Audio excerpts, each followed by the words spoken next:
Hello hi నమస్తే మేంకి ఇవాళ news పేపర్లో చూసుకున్నట్టయితే 20,000 ఉద్యోగాలు బోగస్ ఉద్యోగాలుగా తేలడం జరిగింది.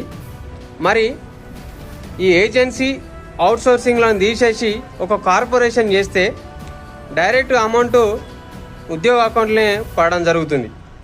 అట్లా ఎందుకు చేయలు ఎందుకంటే ఈ అవుట్సోర్సింగ్ ఏజెన్సీ నడిపేటోళ్ళు వాళ్ళ సంబంధికులు కాబట్టి అట్లా చేస్తే వాళ్ళకు నష్టం జరుగుతుంది కాబట్టి ఈ కార్పొరేషన్ ఏర్పాటు చేయడం లేదు.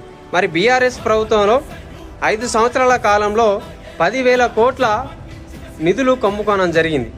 మరి కాంగ్రెస్ ప్రభుత్వంలో 2 సంవత్సరాల కాలంలో మరి ఇంకెంత జరగాలి?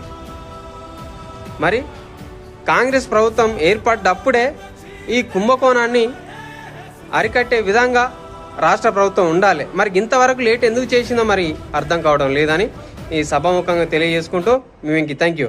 నా ఛానల్ లైక్ చేయండి, షేర్ చేయండి, సబ్స్క్రైబ్ కొట్టండి. Thank you.